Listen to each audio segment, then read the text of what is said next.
Welcome to the As Yet Untitled Podcast. With your hosts, Toni and Shaun. Hello. Hello. This is the As Yet Untitled Podcast, in case you didn't get that from the opening theme. But this is the end of season 2. Yep, the season 2 finale is finally here. It's come upon us. Yep, the dark days. But yeah, if you haven't listened to like the previous episodes, go do that. You know, they're not all related. They're all, in fact, very different from each other, hence the name of the podcast. But we got ones, you know, filled with film facts and animal trivia and all kinds of things, really. All kinds of stuff and things. And they're all pretty fun conversations, if I do say so myself. Well, they were fun speaking the conversations, so... Yeah, and at least some people are enjoying them. Yeah. Possibly, maybe. Who knows? Maybe you are. Yeah. Good listener. Yeah. So today on the season 2 finale, episode 10, we're going to be talking about personality and identity. And who we are as people. Yeah. Because we haven't really explored that with you, our dear listener. Yeah. And it's not necessarily just, you know, us chatting shit about ourselves, although it is mostly that. It's actually kind of... We've done a lot of research here into, like, personality based questionnaires and stuff like that. Like, yeah. I mean, I've always been interested in it. I've done, you know, I studied psychology and loads of social sciences and stuff, and I've always been kind of intrigued into the idea of personality and identity. And like, they're really abstract and complicated concepts. And this podcast episode is by no means going to get to the bottom of like what they are. You know, loads of philosophers and psychologists throughout all of humanity have tried and mostly failed for many years. So we're not going to do it. But basically, we have done our research and we found a collection of questions and personality tests from various different like places. And we've kind of collated them together and found what we think are the best ones. Yeah. So that we have a basically definitive questionnaire that you can ask yourself or others to basically try and grasp who you are or who they are, what they like, what boxes they can fit in, and stuff like that. So it's just like to get to know someone more. It's like the ultimate speed dating thing. Yeah. But this will work with people that you've known for years. Like I will probably find out stuff about Toni that I have yet to find out. And there are most likely things on there that I don't know about you, because, I don't know, I just feel like these questions can reveal just like that little extra nugget of information. Yeah. You just didn't have before. And of course, like, these questions won't summarize a person because humans are complex, you know? We're always changing. But these questions will help scratch the surface better than most questionnaires or speed dates or, you know, general conversations will accomplish, right? So I'm going to kind of go into a bit about personality and stuff first, and then we'll kind of go straight into the questions, basically. Yeah.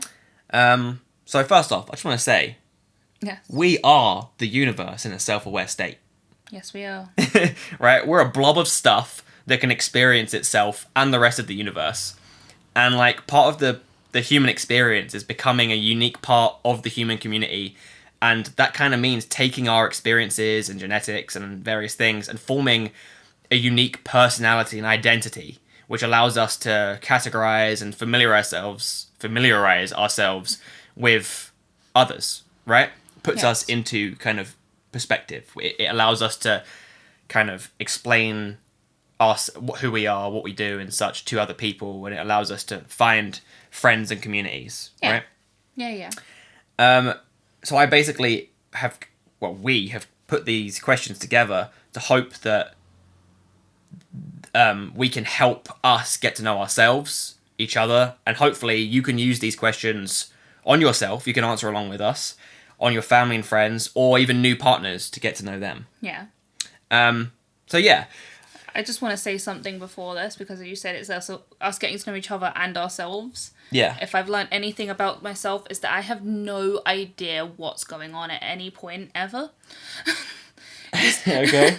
Answering these questions, even just things like, you know, your favourite films and such, I sit there and I'm like, but I've never seen a film ever in my life. That's how my memory works when it comes to recalling things about myself at all. Yeah. It's just that anything, it could literally be, what colour are your eyes? And I'm like, I don't have eyes.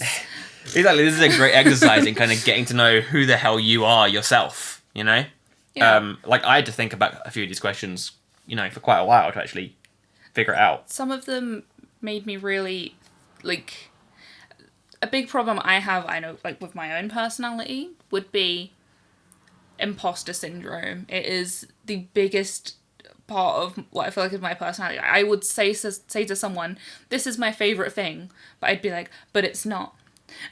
Yeah. What if this isn't my favourite thing? What if in the future it changes and that's it? I've lied to this person, I'm wrong. But that's the thing, right? The personality it's the is always changing. Yeah. Our identity is always changing. Like, nothing ever stays the same.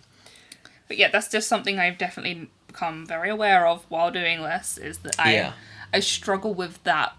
So anything I say here, if you know me as a person and you bring us one of these up, there could be a chance it will be different when you see me. Yeah.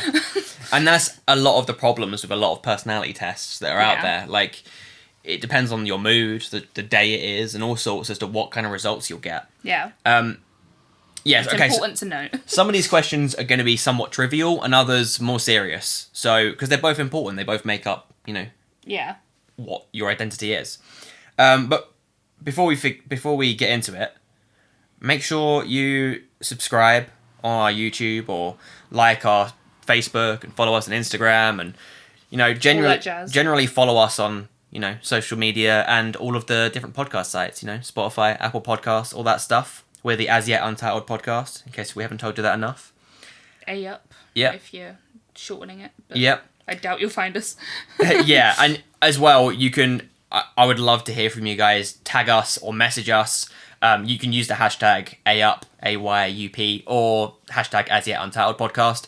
And, Basically anything out there that will relate to us, we'll find it. And we love hearing other people's opinions on things that we're saying. Yeah. And like with regards to any of our episodes, if you've gone back and watched one of the older ones and you want to give us like a fun animal fact from it or something, let us know. Like we want to learn more. And like with this one, you know, if there's any questions you think you would add, or if you want to tell us some of your responses or your experience with speed dates or trying to ask questions like this with your family, then let us know, especially if you have any funny stories. Definitely. Right. So, while you're waiting for season 3, after this, go binge our previous episodes. We've got all of our season 1 on YouTube, and then like all the rest are wherever you're going to find podcasts.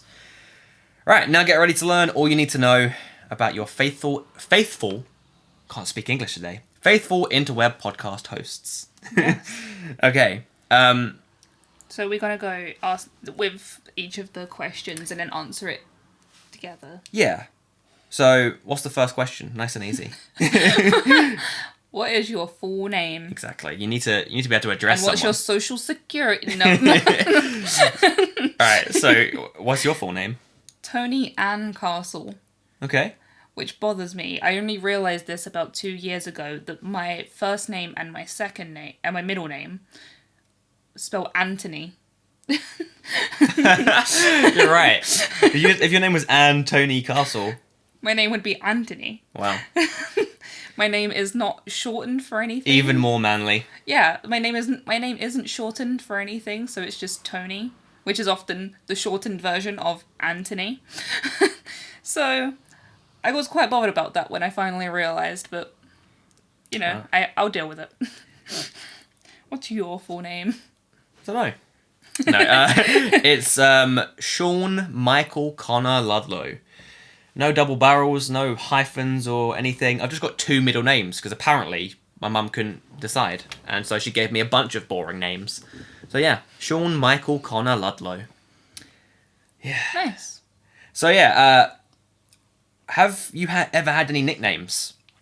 Even if it's only by one person, have you had any names that people have called you throughout your life, even as a child? Toblerone.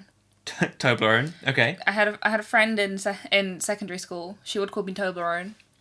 My mum calls me Sweetie, and I'm the only one of her children that she will call that. It's more, that's less of a nickname and more of like a pet name. It's like sort a term of endearment, yeah, kind of thing. But my mum's the only person that will call me that. That's the only thing. And very recently, if people see me, they go, Toni, Oni, Oni. Yeah. Which is... I use that one a lot. I really like it. It feels like it's like when people see me, they're hyping me up. Just Toni, Oni, Oni. Yeah. So, yeah, I really like that. But that's the only nickname that I feel like I've ever really had. Huh. Other than Toblerone, but... Yeah. I mean, I've had Shawnee Paws. Obviously, Shawnee That's the Paws. go-to, you know. SWAT. People called me... So, there was only a few people, and they would call me SWAT because the first time they met me, I was wearing a baseball cap that was like a SWAT cap. Like, like... Yeah. SWAT teams, right? Yeah. It was just a fake, like, SWAT cap. So they just started calling me SWAT. And then they kept doing that for a little while. What? Yeah. What age? Like, secondary school, college sort of time. What? Yeah. Okay. And then I had Sheriff, which only one person calls me Sheriff, maybe two, but he has consistently called me Sheriff every time I see him, and that's Larry. Oh. And he always calls me Sheriff, and he doesn't remember the origin. I don't remember the origin, but I'm Sheriff. So that's just kind of how it is, you know? It seems like one of those cool things that like you would call something. You know, like when people like call people boss. Yeah, it's just a different version. Sheriff. I mean, that's a pretty good one. I want to start doing that. I quite like it. Calling random people sheriff. Yeah. I mean, feel free to call me Sheriff. It's quite nice. It's a bit of an ego boost. And then Spud was another one. I think that's one that was a common thing where we grew up. You'd call kids like Spud. Yeah. So one of my uncles consistently calls us Spud. Yeah. You see them like, "You alright, Spud?"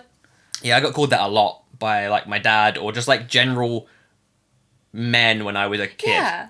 It's a bit of a weird one.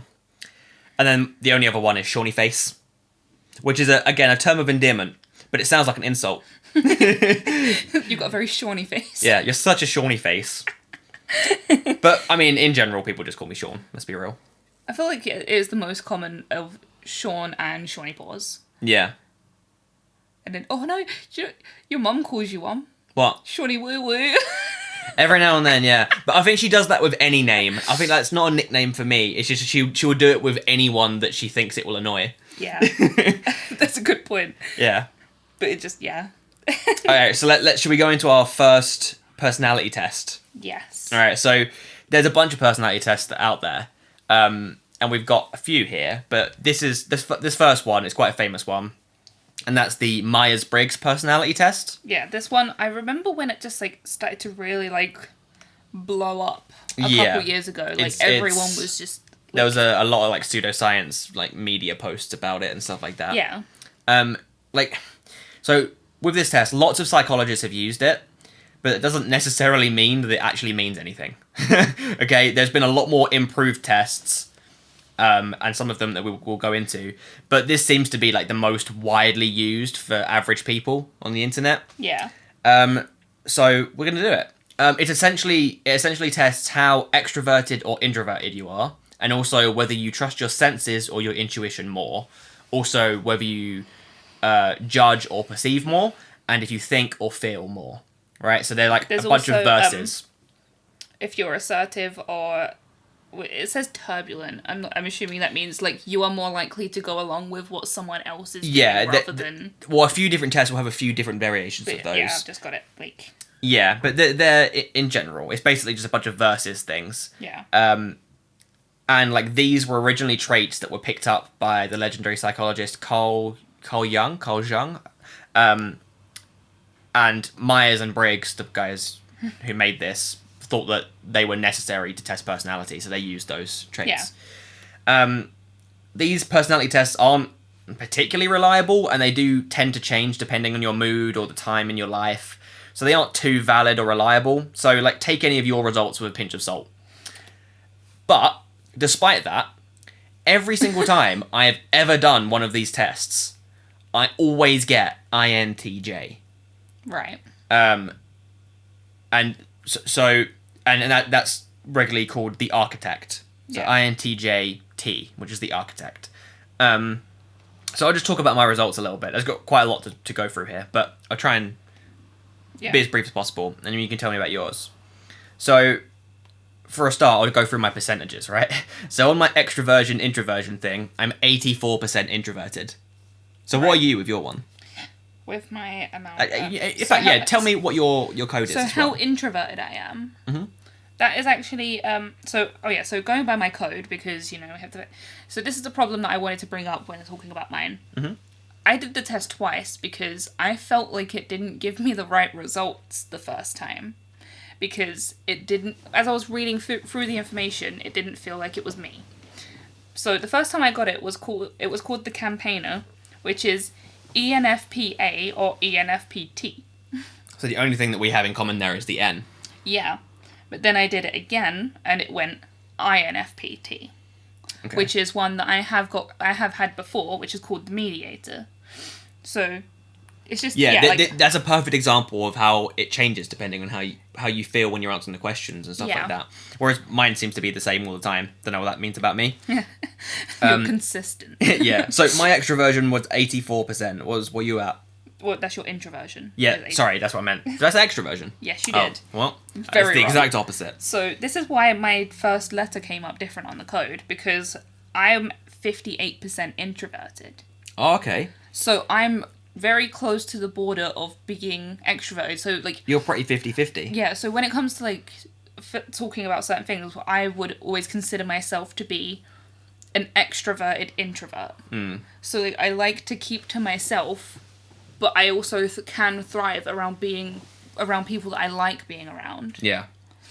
So I really work around that kind of area. Yeah. Okay, and then my next one, so between intuition and observation, I'm 83% intuitive. I'm 74% intuitive. Okay, so we're pretty similar there. What about your thinking versus feeling? 71% toward feeling.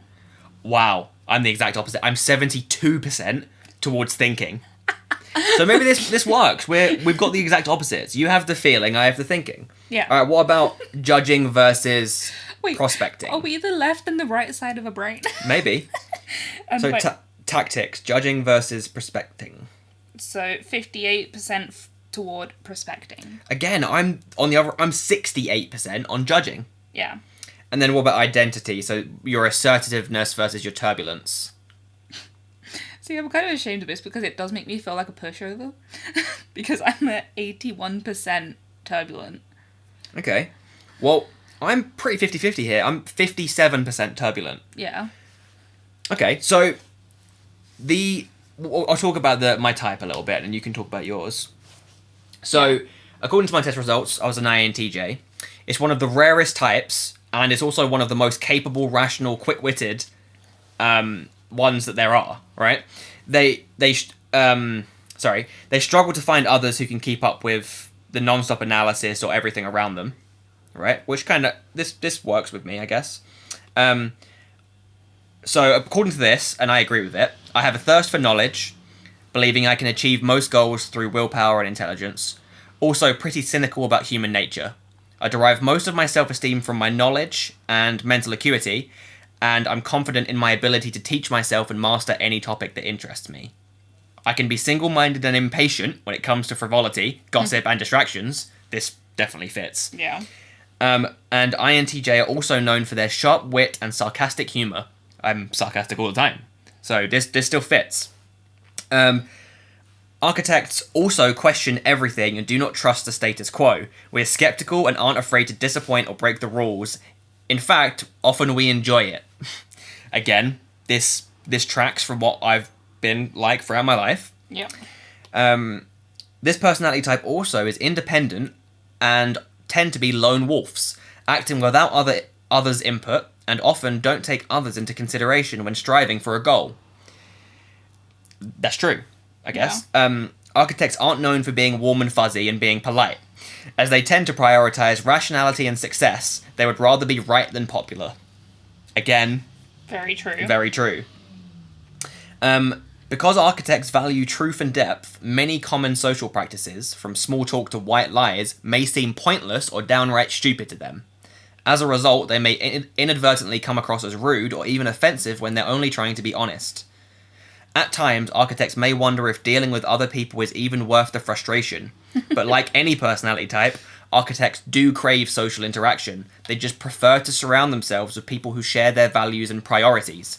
Often they can achieve this just by being themselves. When architects pursue their interests, their natural confidence can draw people to them, professionally, socially, and even romantically. This makes sense. A lot of people don't like me, but the people that I do surround myself with and people that do come to me, they come to me and we get on really well because we share priorities and they kind of, you know, it fits with my personality. All of this is 100% true for me, which I wasn't expecting. This personality type is full of contradictions. Architects are imaginative, yet decisive. Ambitious, yet private. Curious, yet focused. From the outside, these contradictions may seem baffling, but they make perfect sense once you understand the inner workings of the architect mind. For architects, life is like a giant game of chess. I love chess. Relying on strategy rather than chance. They contemplate the strengths and weaknesses of each move before they make it, and they never lose faith that, with enough ingenuity and insight, they can find a way to win, no matter what challenges might arise along the way. And yeah, this still fits with my personality. Yeah. Some of the INTJs and architects that you may know include Friedrich Nietzsche, Elon Musk, Christopher Nolan, Vladimir Putin, Arnold Schwarzenegger, and Einstein. The strengths include being rational, informed, independent, determined, curious, and versatile.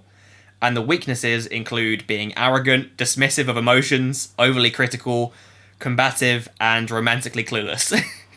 Would you say that all of that sums me up? Yes. Yeah, I think it does too. Quite scarily, actually. INTJs look for friendships and relationships to be intellectual equals and to not be boring. People that avoid small talk and think and talk big. Avoid drama and instead have mutual respect and independence. It's not always easy to befriend an architect. People with this personality type have little patience for social rules. Instead, they look for friends who value intellect, honesty, and self-improvement. They may become bored or irritated by anyone who falls short of this mark. Fortunately, anyone who does share these qualities is likely to appreciate architects as well. I think that's accurate, right? Yeah. All of the close friends that I surround myself with, I think they would agree. Yeah, I would say that. If you're a close friend, please tell me. Do you agree with this? So yeah, that's my Myers-Briggs stuff. So what's yours all about? So, just a little looking at some of the descriptions of what it is. So a mediator is someone who possesses the introverted, intuitive, feeling, and perspective personality types. These rare personality types tend to be quiet, open-minded, and imaginative, and they apply a caring and creative approach to everything they do. Yeah, this works. And this I feel like maybe because of these complete opposing things, they work well together, which is why we somehow get along. Yeah. So, although they may seem quiet or unassuming, mediators, or INFPs, have a vibrant, passionate inner lives. Creative and imaginative. Jesus Christ. They happily lose themselves in daydreams, inventing all sorts of stories and conversations in their minds. These personalities are known for their sensitivity. Mediators can have a profound emotional responses to music, art, nature, and the people around them. This works so well. We're both so imaginative, but you have the empathy and emotional understanding that I don't have, but you have it enough to understand me and to not hate me because of my rationality. That's why, that makes sense. If I'm around people and they seem very unsure of you as a person, and then they look at me and they're like, wait, you guys are together. And I'm just like, yeah, because it's Shaun. It's just the way Shaun is. It's just him. You just have to understand it. He thinks differently than us. That's it. And we've been together long enough that, I've always been intrigued by you as a person. So that's why I've stuck around. Because I'm a weirdo. You think in a different way that does make me feel very, I don't know, just different. So, idealistic and empathetic, mediators long for deep, soulful relationships, and they feel called to help others. But because this personality types make up such a small portion of the populations, mediators may sometimes feel lonely or invisible, adrift in a world that doesn't seem to appreciate the traits that make them unique. So, same to me. We're both rare personality types that struggle to find people that can deal with them. but in very different ways. So this literally says the gift of empathy, which is something that I never really thought of myself having, but then it makes a lot more sense when I actually think about it. And I have the gift of not having any empathy. So, mediators share a sincere curiosity about the depths of human nature, introspective to the core. They're exquisitely attuned to their own thoughts and feelings, but they yearn to understand the people around them as well. Mediators are compassionate and non-judgmental, always willing to hear another person's story. When someone opens up to them or turns to them for comfort, they feel honoured to listen and to be of help. Empathy is among this personality type's greatest gifts, but at times it can be a liability. The troubles of the world weigh heavily on mediators' shoulders, and these personalities can be vulnerable to internalizing other people's negative moods or mindsets. Unless they learn to set boundaries, mediators may feel overwhelmed by how many wrongs there are that need to be set right. Yeah, I think I agree with that, and I think that's why we work so well together, because I am in the exact... My things kind of work directly around that. So because I over-rationalize. Yeah, I'm empathetic to you, and you over-rationalize the extreme. You don't care about other people's feelings if they are irrational. Yeah. You're like, no, you don't need to be feeling like this, so stop. Yeah, I can help psychotically rationalize the over-empathizing. But this is something that has really occurred to me as I've grown into an adult human being, at the ripe old age of 22. I've realised that part of a backup plan of what I want in life is to be a carer or some type of caring job. I want to become a counsellor, and I'm even starting to look into what I could do as a backup career of becoming a counsellor, or if I had the money and facilities, I would become a foster parent, because I like the idea of being able to help people in that kind of way and like empathizing with people. If they feel lonely, I'm like, no, I get it. Yeah. I understand. Yeah. And I think I can say the same. My one works with my kind of my career, well, the kind of career things that I would do as a backup. Very scientist focused. Yeah. Like I was interested in doing neuroscience for a while and stuff like that. They are all very, very similar to my kind of, to the INTJ personality type. Yeah. So, yeah, it really does fit us.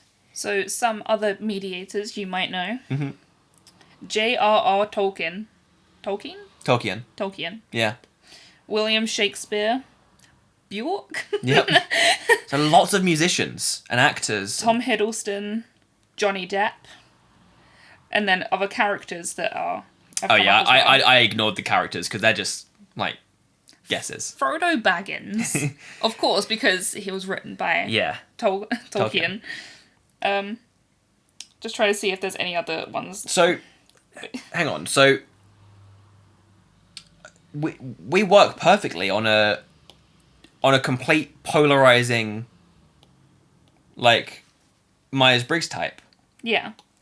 Interesting. So, my strengths and weaknesses. So my strengths, I'm empathetic, generous, open-minded, which is why we're together, because I'm very open-minded to a lot of your very...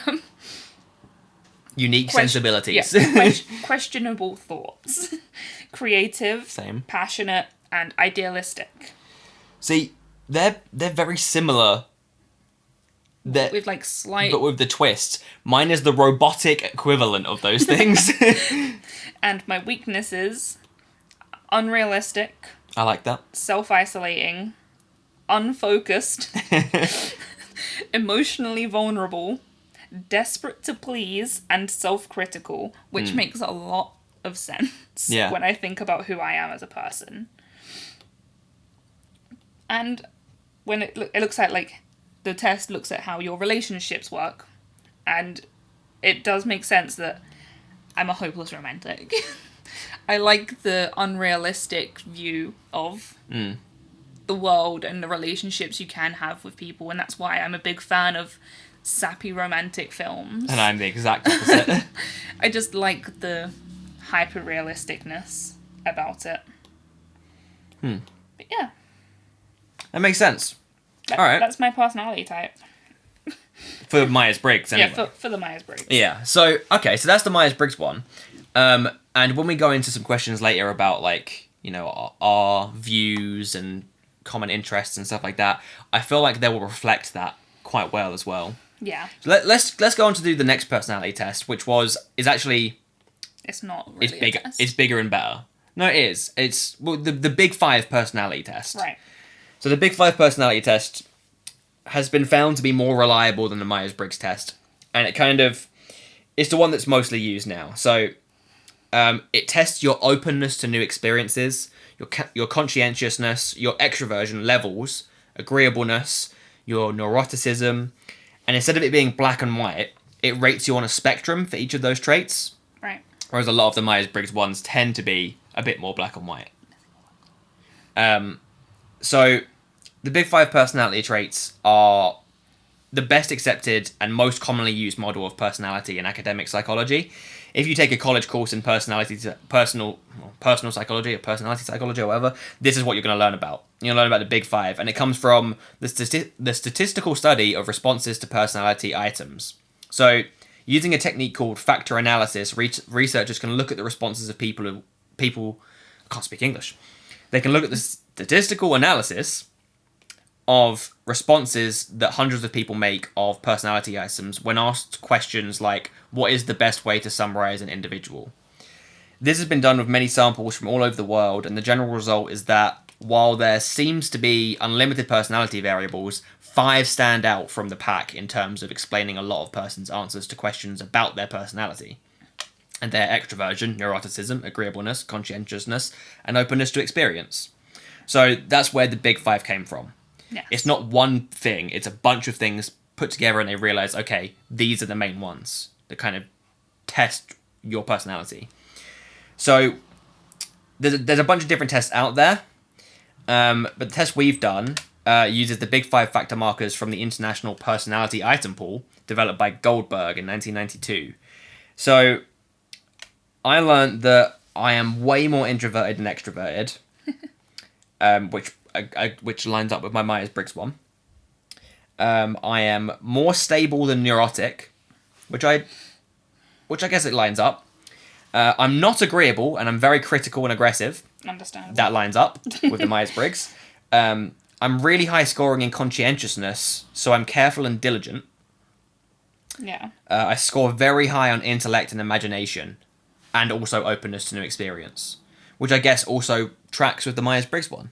Like, my intellect and imagination was 93. Yeah. So yeah, what were your things on there?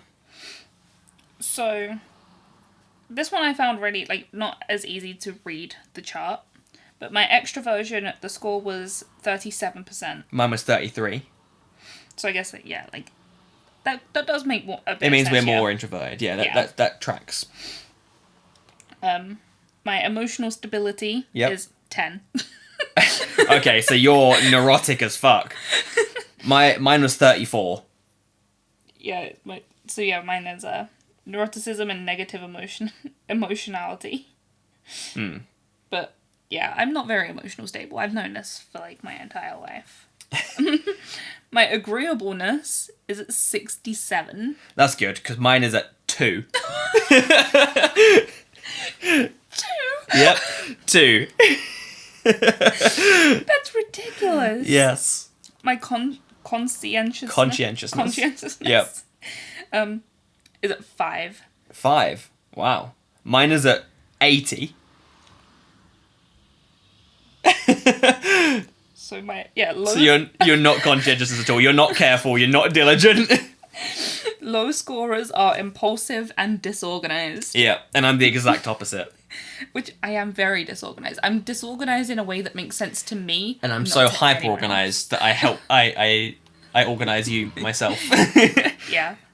And then my intellect, imagination, or openness to experience is at 59. Yeah, mine's 93. Oh. Yeah, 93. Yeah. Okay, so that kind of makes sense. And they both seem to track for the most part with the Myers-Briggs one that we had. All right, so should we do the moral alignment test next? Yep. So you did the research on this, so tell me a little bit about the moral alignment charts and tests. So this is something that as I was doing the research, it didn't quite occur to me how it exists. Because it's not scientific in any way. No, it's not. It was created for Dungeons and Dragons. Yes. So it was built for players and the dungeon master to better understand a character that they've built or the character type that they've got to then make more in-character-like actions. Okay. So it looks at the ethical and moral perspective of any character to determine their choices.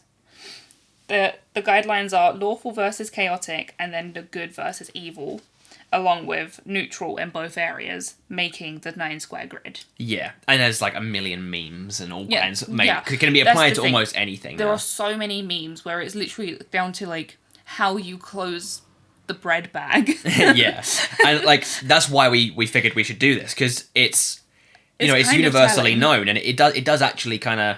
It's kind of telling as to what kind of person you are for what you align with. Yeah. In these kind of ways.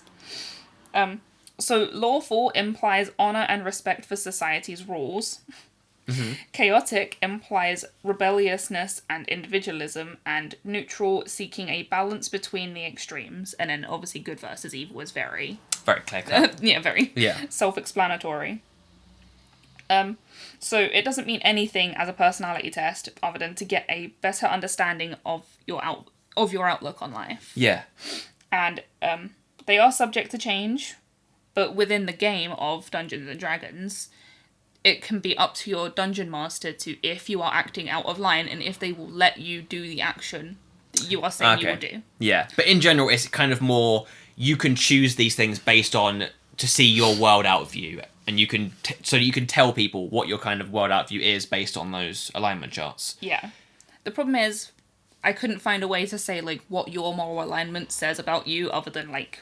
Well, we've basically got it, right? Yeah. If you're chaotic, you've explained what the chaotic is, you've explained what lawful is, and good, evil, or neutral. It's pretty self-explanatory. There wasn't much to actually say like, does this mean anything about you other than just you're rebellious or law-abiding, blah blah. So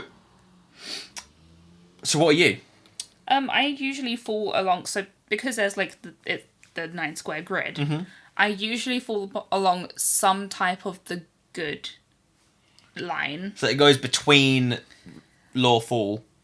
Yeah, so it's like the two ends of the spectrum. So there's like the lawful ones. It goes like long ways. It's like lawful, neutral, chaotic. And you fall somewhere in there. And then going down is good. Going down is good, neutral, evil. Yeah. So I usually fall somewhere along the line of the good, because sometimes I'll have a lawful idea of it, sometimes I have a neutral idea of it, sometimes I have a chaotic good point of it. It depends on specifically the action. And that tracks with the others. Yeah. With, your empathy, which tracks with the other personality types of you being on the good spectrum. Yeah. Whereas I am, very quite clearly chaotic neutral. Yeah. And again, that still tracks with all of my personality types previously. Yeah. I'm rebellious and individualist. I'm not necessarily good or evil. It's based on rationality and it's dependent. Yeah. So that really does track. All right. So what are some other have you managed to save any different? So I haven't actually managed to save many we can use. I haven't saved any of the memes because some of them where there are a lot of like fan made. Yeah, things, like fan for the most made. Part. It's very difficult to. All right. Well, you can see for yourself when you go around and look at you'll see them all over the place, and you can see what ones we would align ourselves with. Apparently. Yeah, so we've recently been watching Parks and Rec. Here's a Parks and Rec one where. Yep, this tracks. Yeah, everything about it does really. Yeah. Track. So I would either be chaotic neutral. So normally I'd be chaotic neutral, which is April Ludgate, and I relate most to her in the show. So that tracks. See, I feel like I would be either neutral good or chaotic good with this one. So neutral good is Anne, and then chaotic good is Andy. Yeah. And I feel like I would fit somewhere in between those two. Yeah, and I would fit more closely towards Andy than the chaotic evil side of the spectrum. But that's a perfect example. Yeah. Even if you haven't watched Parks and Rec, there's other things that we could use to there explain. are so many Like, let's use Star Wars. There we go. Star Wars, for example. This one might be wrong. That's the problem. Yeah, because there's so many. Yeah, see, I wouldn't agree with this. Oh, no, I guess I kind of agree with this. So, Han Solo is chaotic neutral. And I guess that makes sense. Because that he doesn't do anything for any other kind of... if it's not good or bad, whatever he's doing whatever it does to suit him. Yeah. But it's in a chaotic way. It's like it's completely rebellious, but because it's suiting him. And yours would be Luke. Yeah, Luke or Qui-Gon. Yeah. I guess that tracks. All right, let's move on. So, should we do our final personality test before we go into all our other questions? Yes. So we have one more personality test that gets used all the time. And this is one that has got really popular recently, and that's the Enneagram. So, according to the Enneagram Institute, there are 9 Enneagram types with the following descriptions. So, in fact, I'll go through the descriptions in a second. So, every Enneagram type has its own strengths and weaknesses, desires and fears, and you can kind of use Enneagram affirmations to realign with the core values of your type. So, it's kind of like... It's still a personality type, but there's only 9 of them, and you can kind of use them and choose the one that you think is most like you, and then there's loads of stuff out there of like how you can use that personality type and loads of different techniques and things and jobs and all these that would benefit you and align with that personality type most. So it's kind of like a self-help kind of thing. Yeah. And from what I was looking into it, it does seem quite helpful. If you can deeply align with one of these types, then there is a lot of information out there that would be very beneficial to you when it comes to looking for a career, partners, pretty much anything, right? Yeah. So here are the different types. Number 1 is the reformer, the rational idealistic type, principled, purposeful, self-controlled, and perfectionistic. Then there's number 2, the helper, the caring, interpersonal type, demonstrative, generous, people-pleasing, and possessive. This is probably closest to your one. Number 3, the achiever, the success-orientated, pragmatic type, adaptive, excelling, driven, and image-conscious. Number 4, the individualist, the sensitive, withdrawn type, expressive, dramatic, self-absorbed, and temperamental. Number 5, the investigator, the intense, cerebral type, perceptive, innovative, secretive, and isolated. Number 6, the loyalist, the committed, security-oriented type, engaging, responsible, anxious, and suspicious. Number 7, the enthusiast, the busy, fun-loving type, spontaneous, versatile, distractible, and scattered. Number 8, the challenger, the powerful, dominating type, self-confident, decisive, willful, and confrontational. Number 9, the peacemaker, the easygoing, self-effacing type, I don't know how to say that word, receptive, reassuring, agreeable, and complacent. Okay. So they're the different types. I couldn't align with one perfectly, so I did a few tests to try and find what one I'm most aligned with. Okay. One test said I was an 8, and type 8 is the challenger.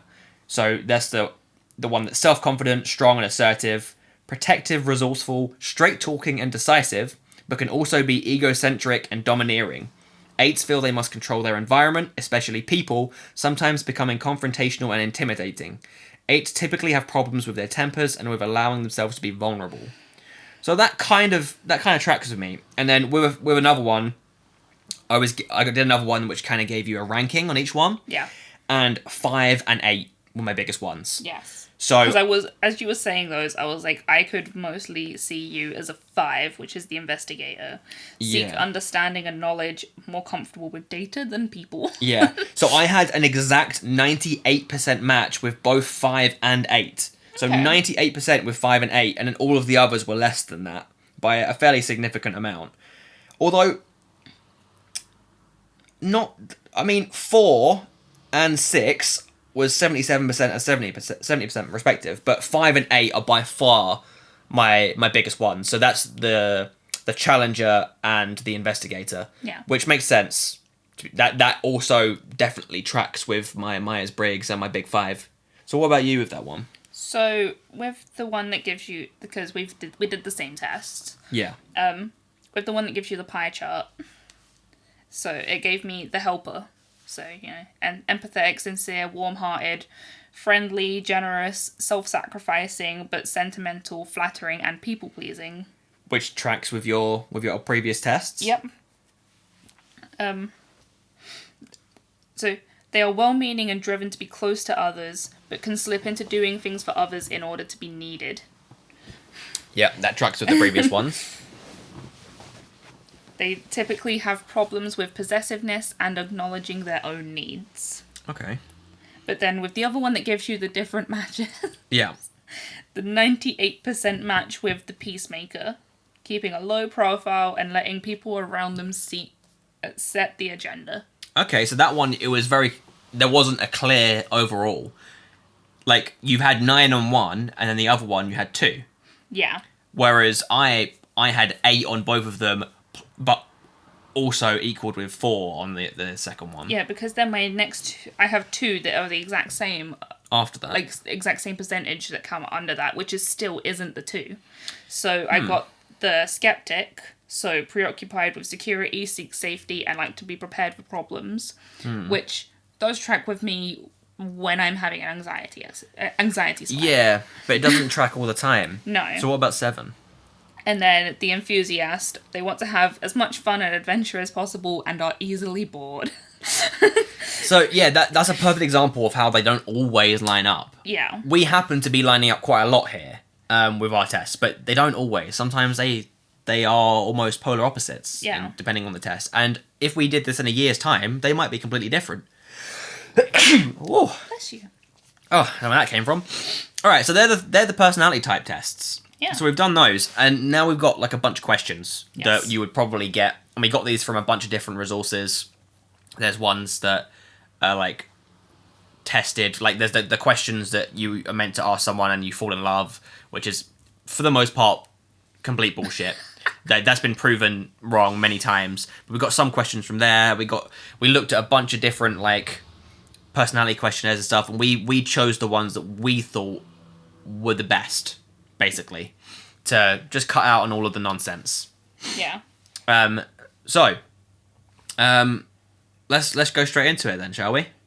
So the first one, obviously after you've found out your own personality tests from all these things and you've kind of got to know yourself better, when you're talking to someone, you'd obviously ask your name and such. We've already done that. And then you'd probably, most people, I think most people are wrong, but would probably talk about star signs, right? Astrology is 100% bullshit. It is just bullshit, okay? I don't care what your opinion is. Astrology is nonsense. Yeah. But anyway, I'm a Libra. So yeah, I don't know what that means, but I'm a Libra. So if you care about that sort of thing, which you shouldn't, Guarantee you to get someone who's like, that's such a Libra thing to say. But anyway, it's an air sign represented by the scales. It's one of I'm perfectly balanced. It's the only inanimate object in the zodiac signs.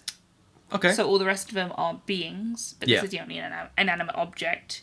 It reflects the fixation on balance and harmony.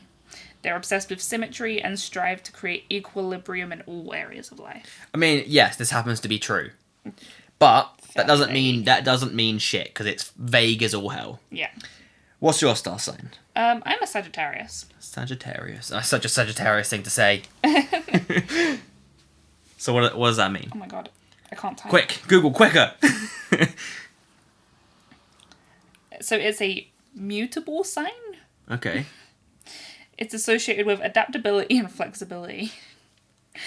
This reflects the Archer's deep-rooted desire for change. Sagittarians, oh hell yeah, I didn't know there was a word for this. Sagittarians are born to explore, and it is critical that these Archers have freedom to roam. Okay, do you relate to any of that? Or just as much as any human being? Just as much as I would relate to most of these things. Yeah, exactly. But either way, I'm a Libra. You're a Sagittarius. Okay, next. Big up December. Next, just in case you're on a date with a 5-year-old or a 90-year-old, you're going to want to know their birthday, right? So, my birthday, you can buy me gifts if you really want to, audience. I would appreciate it. Is the 4th of October, 1997. You're old. Yeah. Just because mine's the 11th of December 1998. Both of us born in the colder months of the year. Yeah, so Which is why we're colder and harder. this is why I had a beef with my mother just yesterday because I complained that my birthday is right before Christmas.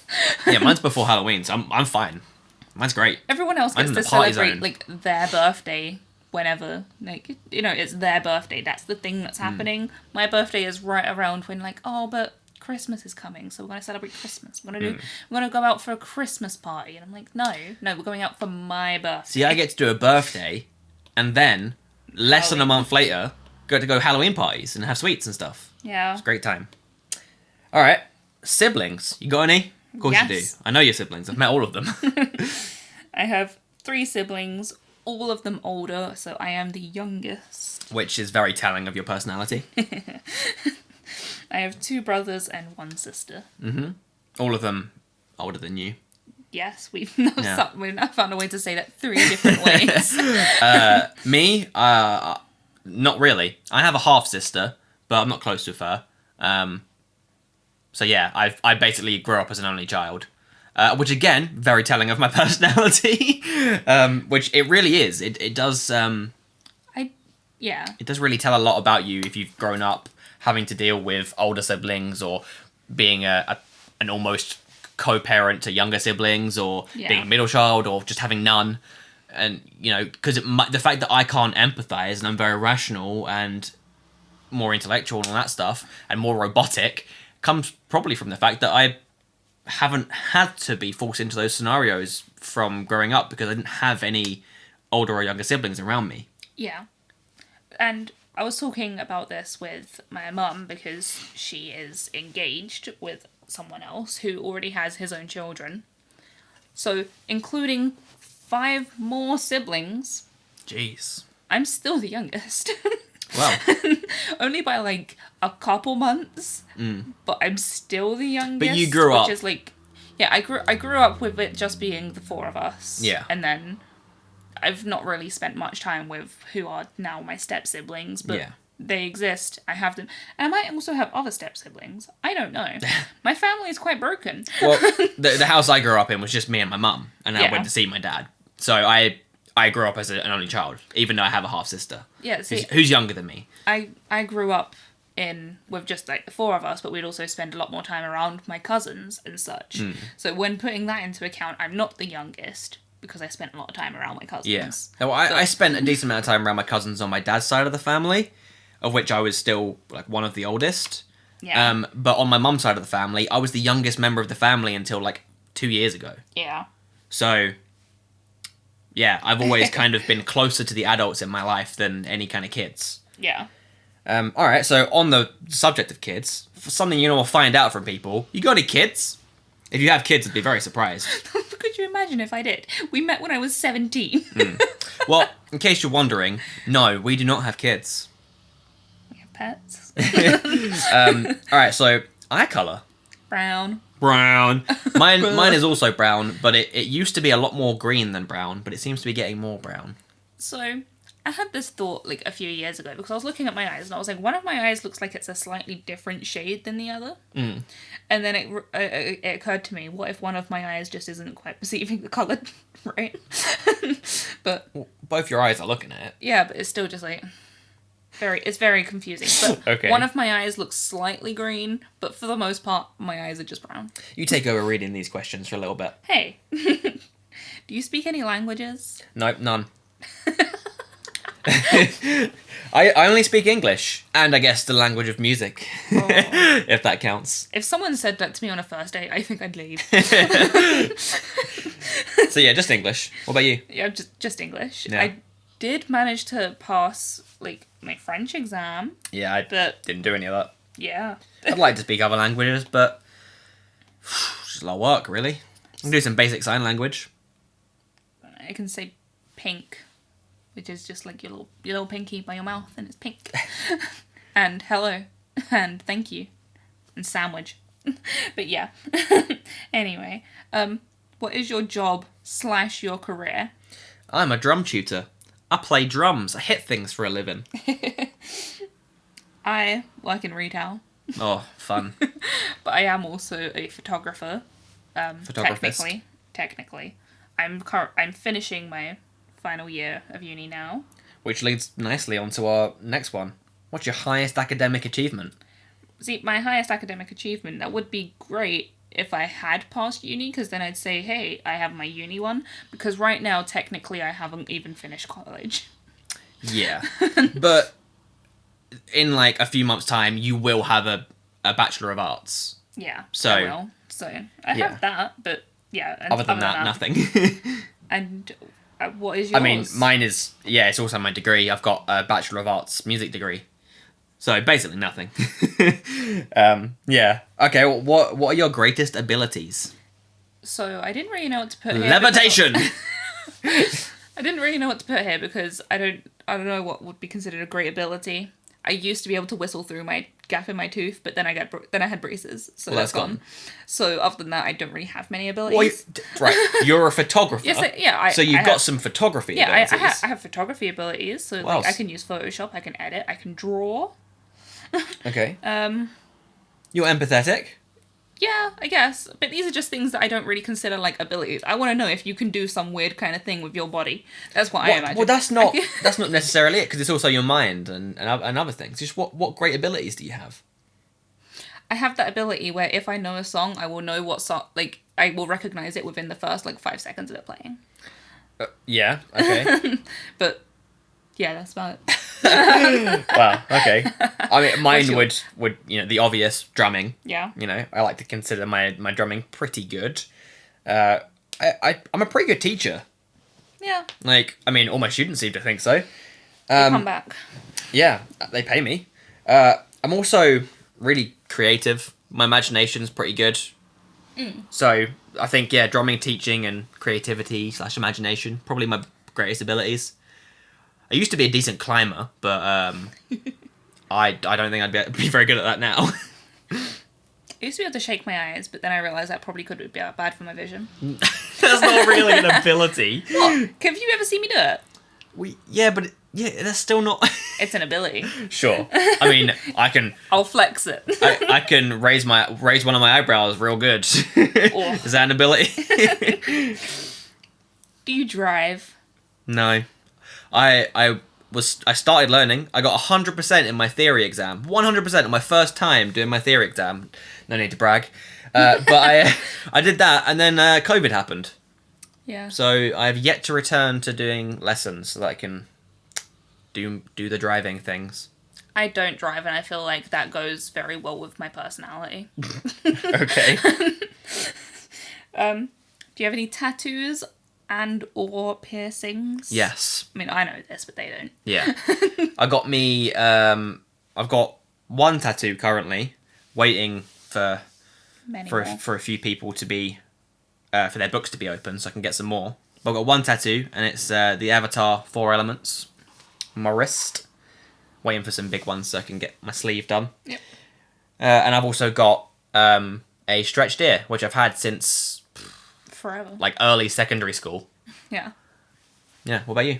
So I have 3 tattoos. I have one on my right arm, which is a Bob Ross quote with a bunch of wildflowers around it. Mm-hmm.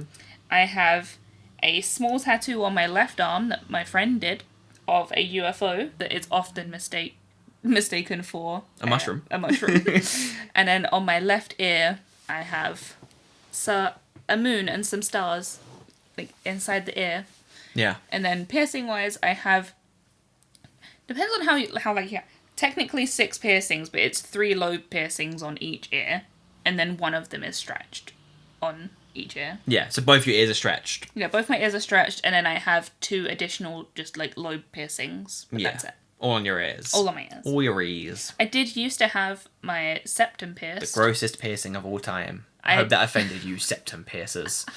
I took it out after exactly a year of having it because it was bothering me because the person who didn't tell me that my septum was wonky. But also, they're horrendous.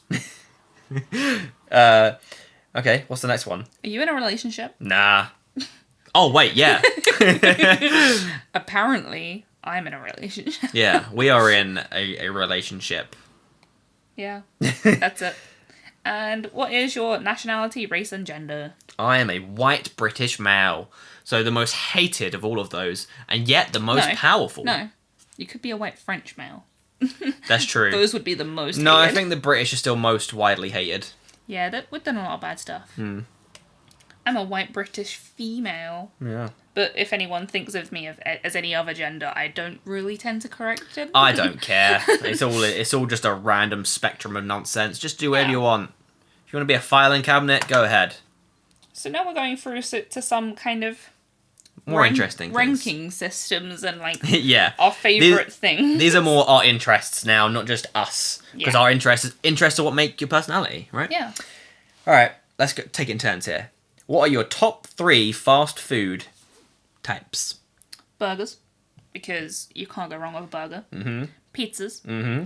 And Chinese food, but specifically chow mein. Wow. So mine is cheeseburger and fries. Yeah. So burgers, same as yours. Next, pizza, same as yours. And then it's burritos, or just Mexican food. Nice. So mine's just Mexican over Chinese. Yeah. Or Indians are pretty close. Close up. Yeah. One there. What are your favourite soft drinks? My 3 favourite soft drinks. Oh, yeah, your 3 favourite. Got to limit it here. That's Dr. Pepper. Yep. Cherry Coke. And Mountain Dew. Nice. What about you? All lemonades. Wow. You're basic. I'm so, like, if ever I'm fancying something sweet, just having, like, a glass of lemonade, sorted. They are refreshing. Like, it's just, it's elite because it goes with everything. I'm really getting into guava-flavoured soft drinks. Okay. Like, just, they're really nice. And I put energy drinks because it's what I drink the most. And like, there's not one particular flavour that is, like, standout. But if I was to pick one, it would be Monster Monarch. Because it's peach flavoured. In that case, I have to mention that I also very much love Monster. And I very much love the pink one. The Pipeline Punch. Pipeline Punch is really good. Although my favourite of all time is definitely the discontinued Frozen Lime. Discontinued in the UK. Yeah. Oh, that's Rockstar, isn't it? Frozen Lime Rockstar. Oh, yeah, it's Rockstar. Yeah, discontinued in the UK. And if you're listening, UK Rockstar executives, which you probably aren't, but if anyone listening knows an executive in Rockstar, tell them to bring back Rockstar Frozen Lime. In fact, let's start a freaking movement right now. # bring back Frozen Lime Rockstar. Nice.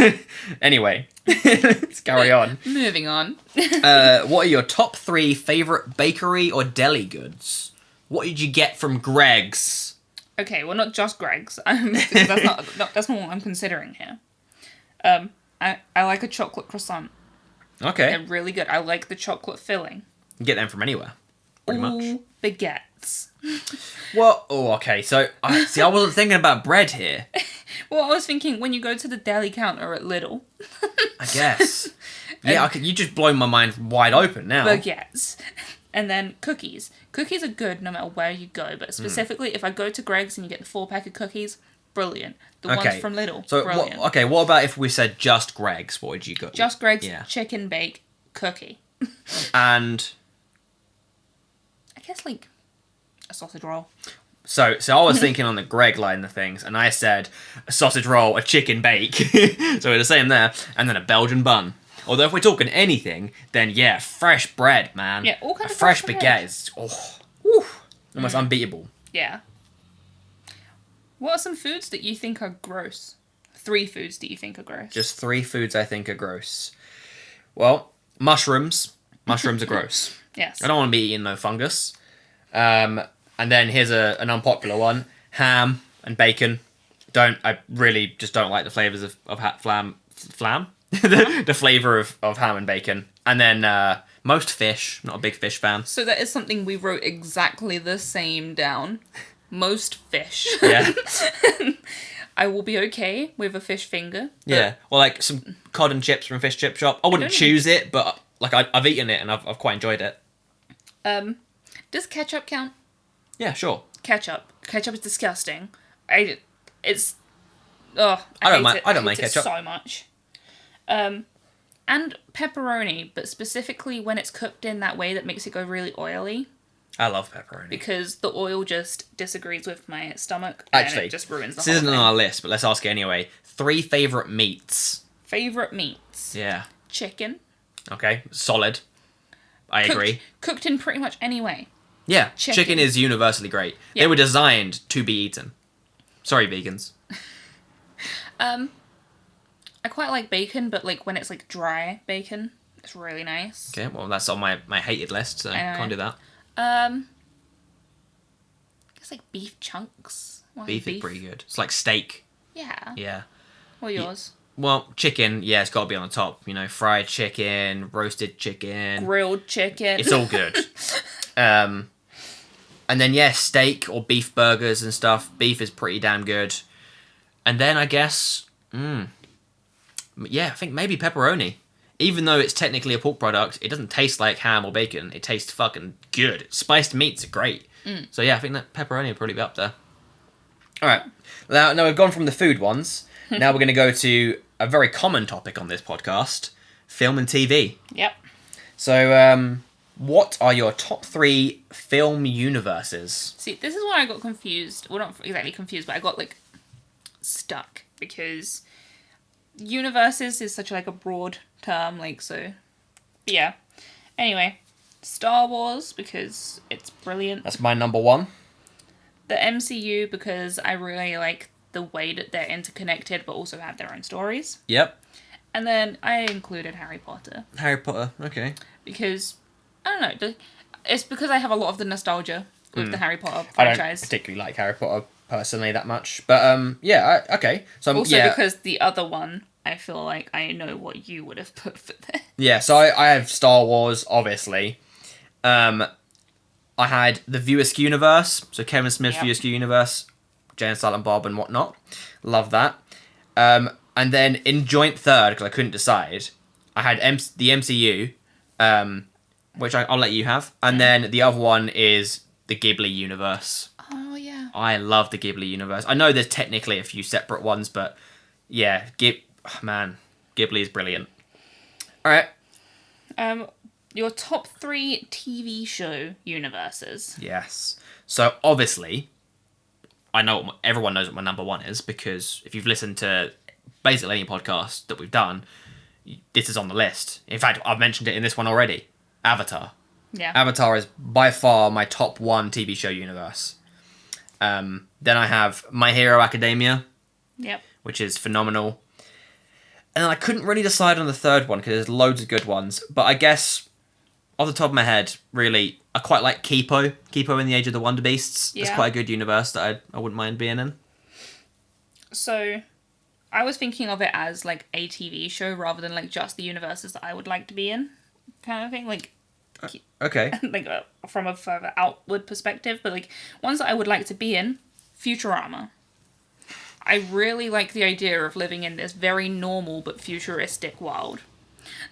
Like, it appeals to me. Yeah, okay. As a whole, like, just as a TV show together, American Horror Story. Because... Why would you want to be in that? I don't know, that's the thing, I don't want to be in it. But as entertainment, Okay. I really like it. And then, obviously, my favourite thing, which you've already mentioned, My Hero Academia, is the best show ever. Yeah. Yeah. Okay. What are your top 3 film or TV genres? So I've slightly mentioned this before. Chick flicks and corny romance. Okay. I love them. And then I just kind of like put broadly comedy because it's difficult to say specifically. And then I didn't really have a third because I was like, I just like films. Okay. I mean, mine is comedy as number 1. Yeah. I love comedy films. Sci-fi. Documentaries. Like and biopics or... just documentaries in general. I love wildlife documentaries, biopics, all kind of things. But the thing is, I also like all of these things. Generally, I prefer animation over live action, but I still love both. Yeah. Yeah. All right. Now we're going out of the film TV world and into other media. What are your top 3 music genres? Okay. So, this isn't necessarily a genre, but I don't know how else to put it. Songs that you can, like, sing along to in a car. Okay. That's not... Like, it's like cheesy pop, but like everyone knows it. So cheesy 70s, 80s pop. That's your top. 70s, 80s pop. It's so good. Okay. Then specifically for live music, heavy. I like anything Heavy that's metal. like heavy metal. Yeah. Because if you're listening to just like pop at a live gig, it just doesn't have the same vibe. Yeah. Like, I like the pure glee that everyone is experiencing if you're at a heavy gig. Yeah. And then also just alternative rock. So like Cake, Weezer, Etc. etc. What yours? Metal. Yes. Yep. Hip hop Yeah. and funk. They're my main ones. But I mean, I could talk about music all day, obviously, being a musician, and I'm obsessed. But yeah, I think they're my main three. Cool. What are your top 3 non-digital games? So, this one was a little bit of a difficult one.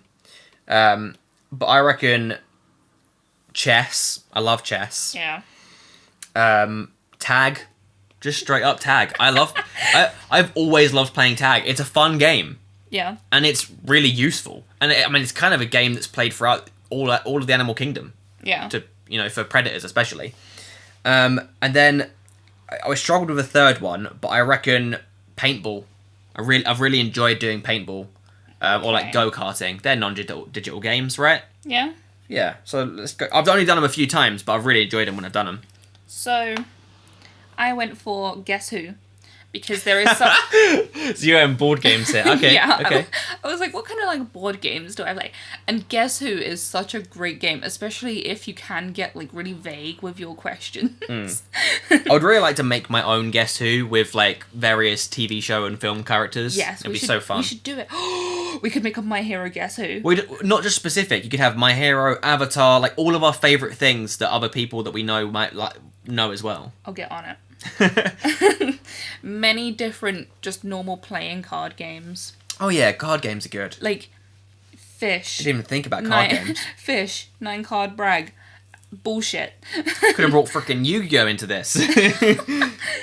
And then you just reminded me, because I was struggling to find a third, that games you play outside do exist.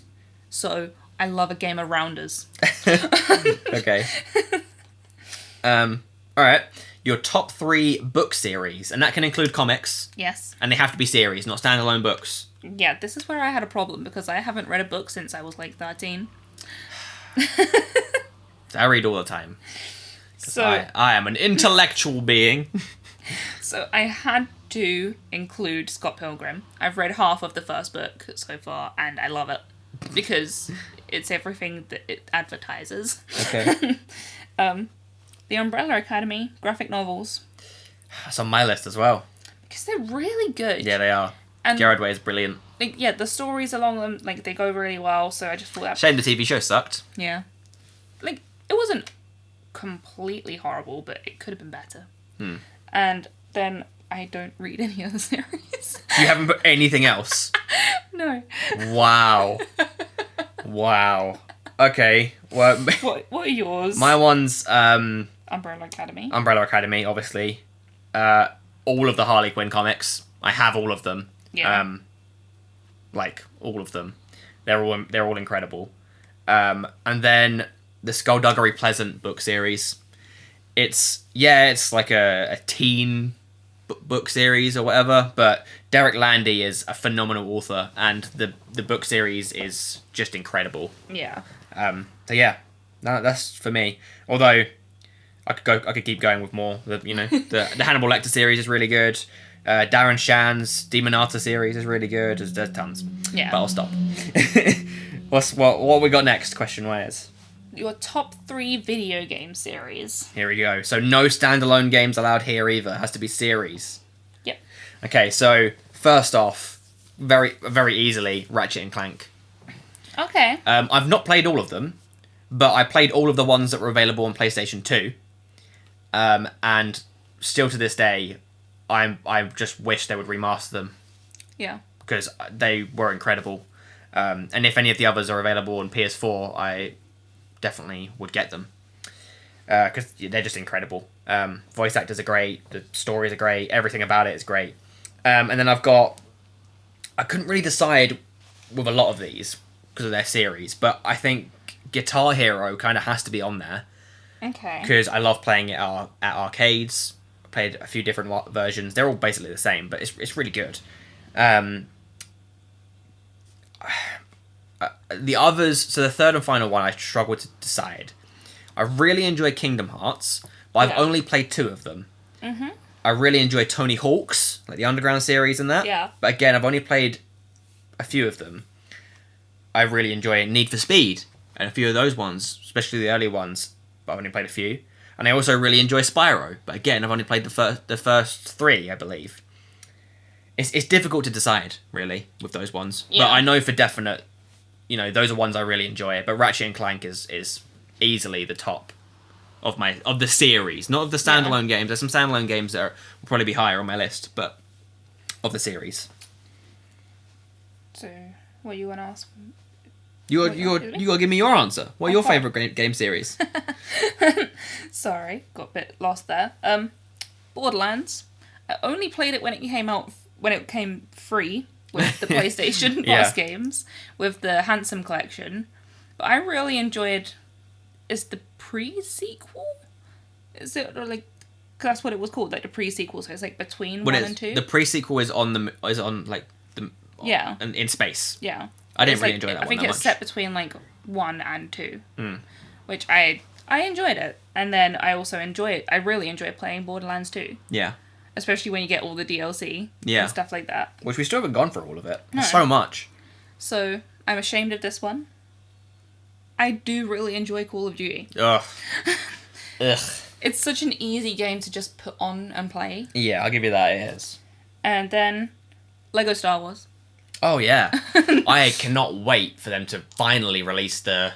They have been delaying it. Yeah, the re-release so of because they're releasing all of them together. Yeah, they're releasing. Can't wait. Literally the prequel, the originals, and the sequels all as a story together in one game. I'm looking forward to that. I will drop money on it. Oh yeah, I'll drop big money on it. All right, so we're out of that. We're going into a few different bit of realms here, not the media stuff. Yep. What are the top 3 countries that you'd want to visit or return or live in? So, as you know, because we went there together, I've been to New Zealand and I want to go back. Yeah, New Zealand is top of my list. We are planning on making a move to there. Canada, because Canada just seems great. You're literally listing my list in order. I know. And then my other one, which I was just like, I don't know. Italy. Okay. Just as a holiday. I wouldn't want to move there. But I would love to go on holiday to Italy. So I think I was thinking a lot more live. Yeah. And I chose New Zealand, then Canada, then America. America is only up there because incredible food and, music and such. But, the other two, don't have constant school shootings. So I feel like they kind of win. Alright, what's next?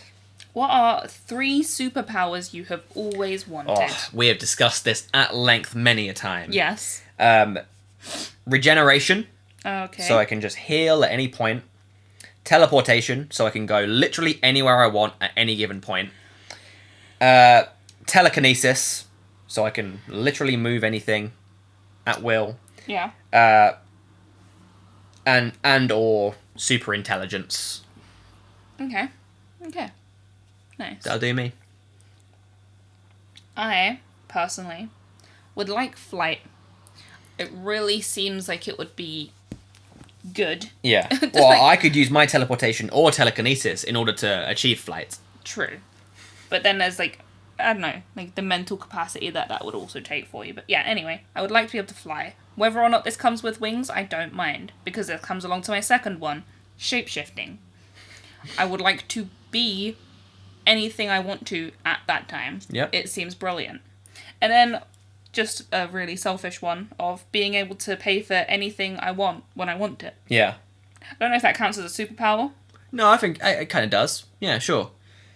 Being super rich. It's like the Batman kind of powers. Yeah. Although, see, I would be so overly powerful that I wouldn't need to buy things. Yeah, you could have anything I could just take anything. I could just teleport in and be like, I want that. And no one's going to stop me. I've got telekinesis, regeneration, teleportation. I'm basically an immortal god. Good times. Anyway, on a lesser scale, what are your 3 favourite animals? All right, so we have spoke about this.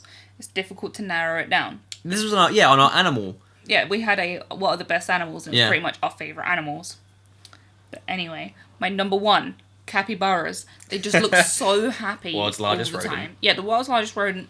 But, like, honestly, would love to have one as a pet. Okay.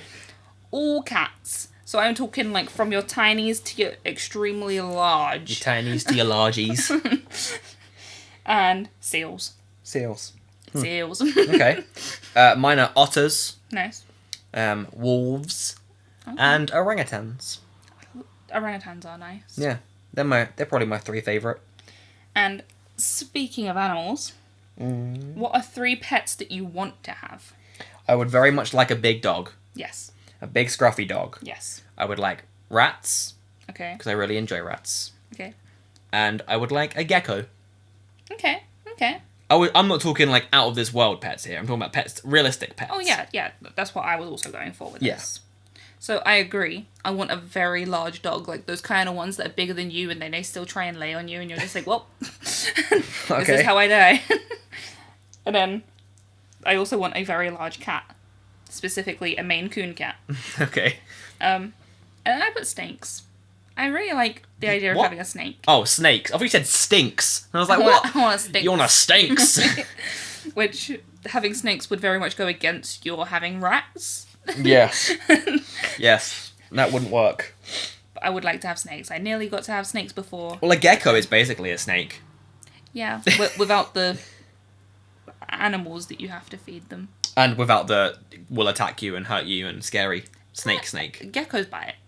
Yeah, but a gecko bite isn't quite the same as a snake bite. Eh. Snakes have notorious bites. Gecko bites, you just be like, ow, you have nipped me. Yeah, good point. Alright, what types of pet have you owned? So, I've had... I went through kind of in order of what I remembered. So, I had 2 cats growing up, which were Poppy and Pippi. Okay. Technically, I have had 3 cats, if you include the one I took off the street that left 3 months later. That's fine. 1 dog, which was Sasha. And then 3 hamsters. So one was a like normal size hamster, which was Squiggles. It was black and white. It looked like a cow. And then I had 2 of the Russian dwarf hamsters, which were called Thumper and Flower, that we got together. And then some birds, some fish, and then currently 2 hamsters. Yeah, we currently have two dwarf hamsters. Yeah. That belong to both of us. Yeah, which Cool. I'll let you talk about because I'm assuming you have Yeah. less pets. Yes. Yeah. So we currently have 2 dwarf hamsters called Upper and Momo.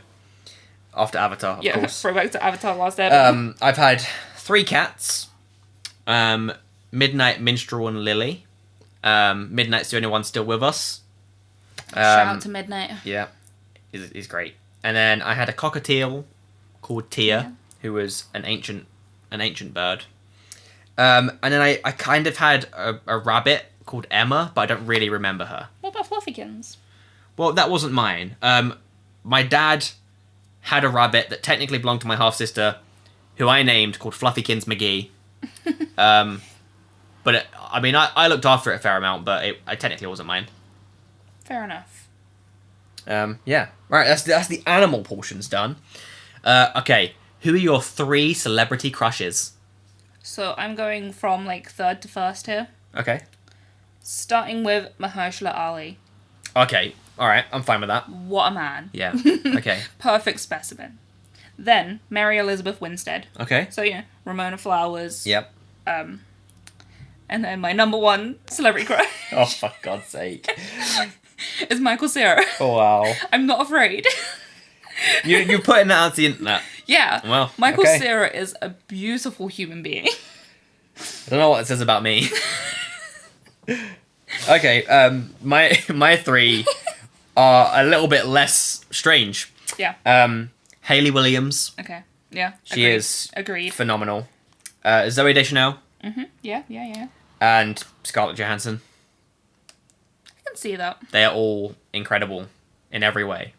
There are a few others on there. Mary Elizabeth Winstead. Mary Elizabeth Winstead's obviously up there, yeah. What's her name? Oh, God. from Rogue One. What is her name? I can't remember her name. She's in Rogue One. She's in the Stephen Hawking movie, Theory of Everything. Oh my god, I can't believe her name. I find her incredibly attractive. Felicity Jones. Felicity Jones, yeah. Yeah, there's plenty of other people, but that'll do for now. Yeah. Alright. What are your top 3 favourite podcasts? Ear Biscuits by Rhett Brett and Link from Good Mythical Morning. Okay. Black Box Down, which is by, I think they're from Game Grumps. No idea. It's about, like, they discuss airplane accidents. Yeah. That's literally it. And then I don't really listen to podcasts, so I put the As Yet Untitled Podcast. Yes! Yeah, I also said this one. JK. Obviously, the As Yet Untitled Podcast is the best of all time. I quite like Justin Long's podcast. I really like the Minor podcast, Minor Radio, which is a drum podcast. Yeah. And one of Kevin Smith's many. He has so many, and they're all pretty good. Yeah, I think they're my favourite podcasts. But nice. Yeah, I really like Ear Biscuits as well. I actually probably listen to Ear Biscuits more than the others. But yeah. Okay. Which decade or time and place would you choose to live in if you couldn't live in the modern day? Okay. So, my answer, if I have to stay there, I obviously am not going to choose something really, really old. Although I'd like to visit really, really, really old. Like Yeah. prehistoric times. But obviously, I need some kind of modern sensibility to survive here. Yes. So I chose 70s America because it's where all of the greatest music was, all of the greatest films and cars and all that sort of stuff and food and all that was. And there was still a lot of, modern things that I'd want. Although, yeah, I definitely wouldn't go there because of the politics. Oh, yeah. But other than that, I feel like 70s America would be my go-to place if I couldn't live... I mean, I'd still much prefer modern day now because, Yeah. it's pretty great. But, yeah, 70s America, I think. So I put probably the 50s America because that post-war happiness. Like, I just feel like the world's not going to experience something like this together for a while. I guess. So I'm really into that. The aesthetic seemed nice. But obviously, if I could change things, I would not have racism. And you'd be able to vote and such. Yeah, like,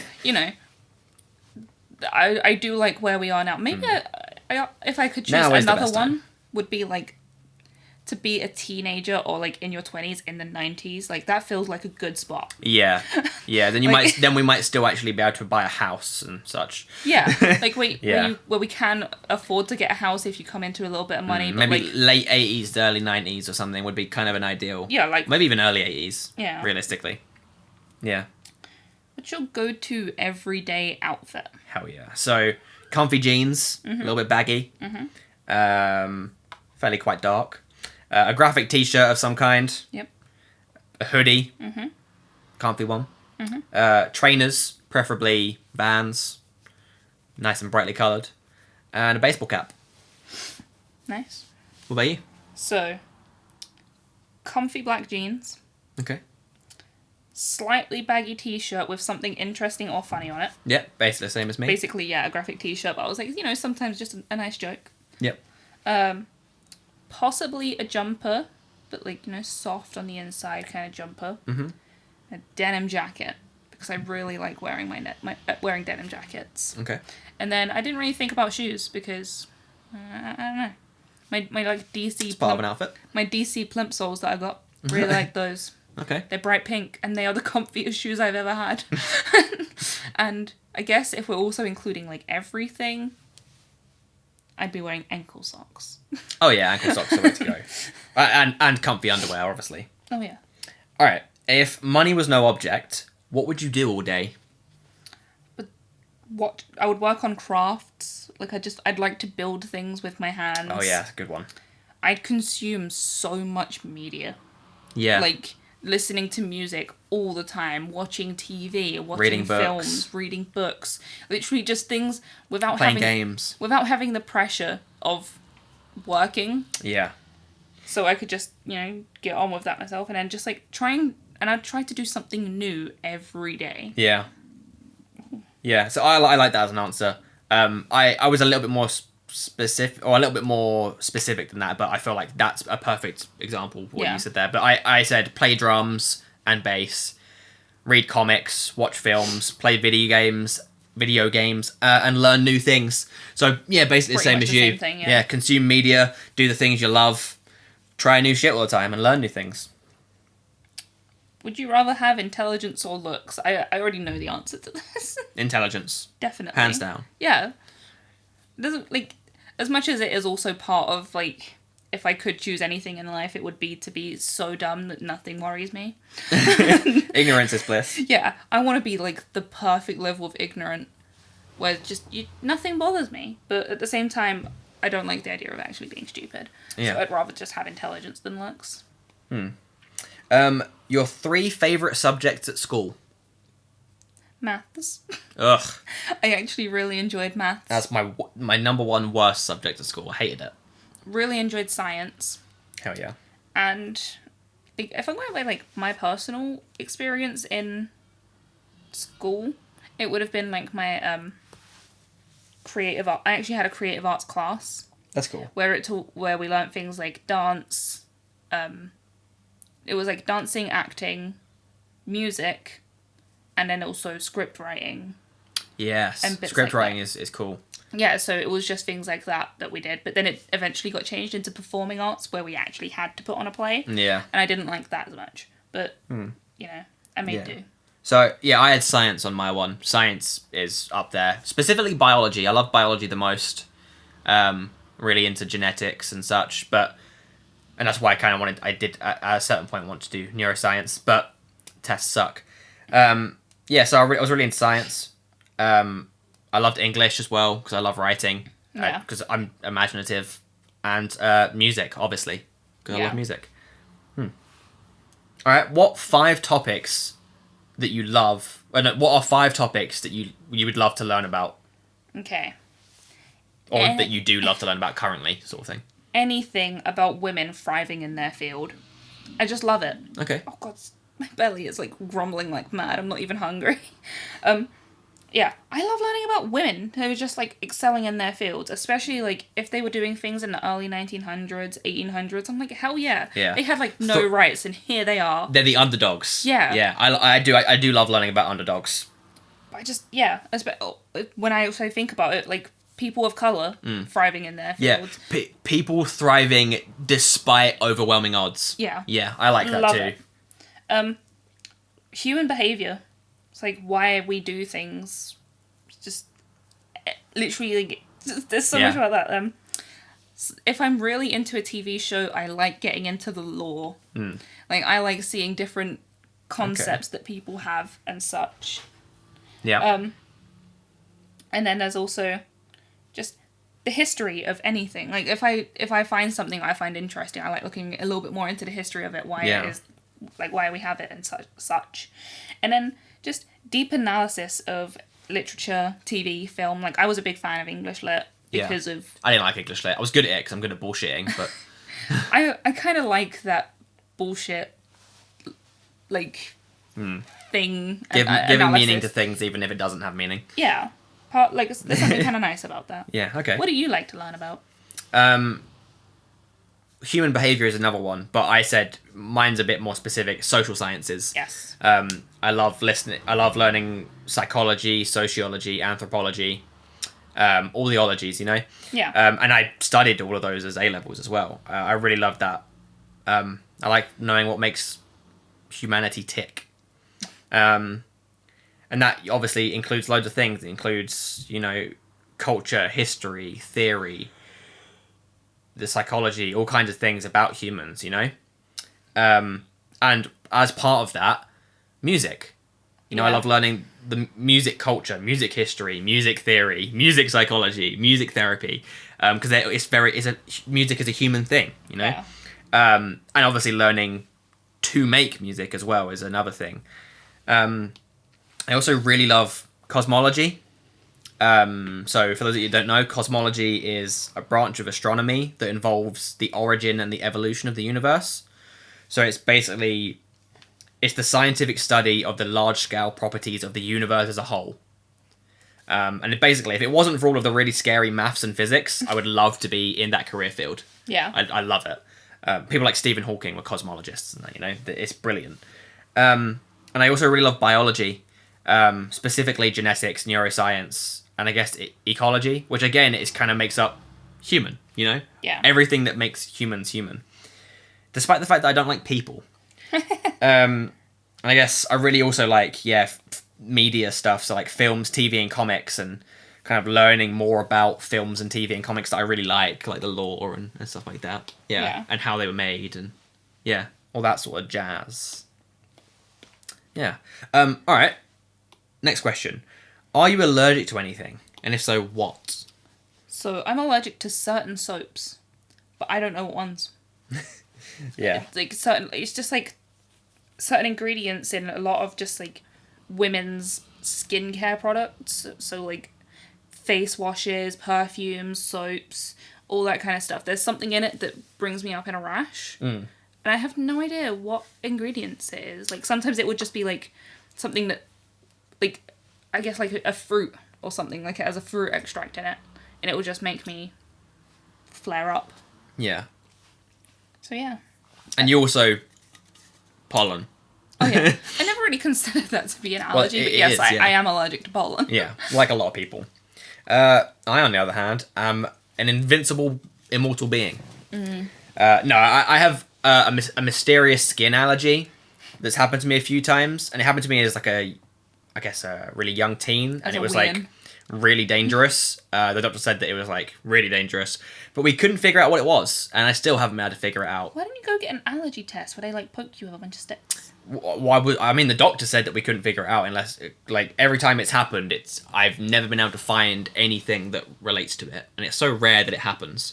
I think maybe it's just every now and then my body decides that it wants to end, and you just suppress it. Yeah, and I just stop it. So yeah, I don't have any allergies that I am aware of. Fair enough. Yeah. Next question. Do you believe in aliens? Fuck yeah, I do. We're getting like real. It's like we've gone from like the what's your star sign, and now it's just like, do you believe in aliens? Of course, I believe in aliens. Yes. Statistically, they literally have to exist. Yeah. Like life has to exist somewhere else in the universe. I agree with you completely. So it's like I have doubts because, like, you know, we haven't encountered any. I almost definitely do not believe in most of the alien stories, like people being abducted, UFOs and whatnot. There's a very, very, very slim chance that any of those are even remotely real. But alien life existing, of course it does. Yeah. Anything else to add to that? No, not really. I literally just, like... Alright. I like the idea of the alien abduction stories. I'm like, wow, what an experience. But most of the time it's just people on drugs. Yeah. Do you have spiritual or magical beliefs? Like, you know, believing in ghosts, God, psychics, etc.? Not really. Like, I don't have any reason not to believe in anything. So you're not religious in any way? No. You don't have any... I'm very open to the concept of there being higher power. Mm-hmm. But I just feel like nothing that really impacts me on a day-to-day basis for me to care. Like... So you don't believe in unicorns? No. Leprechauns? No. All the corns, you know? Any of the corns. I believe in corn. I don't. That's a myth. Corn doesn't exist. There's like, I think it was my nan who once said something that like was the closest to what I believe. It's just like there could be a higher power out there that has a book that says when you're going to die or when something's going to happen. And that will not change no matter what happens. It's just... So you're saying that determinism could exist? Yeah, like... There is just like I guess kind of like a fate that this thing will happen no matter what. Everything is already laid out. Yeah.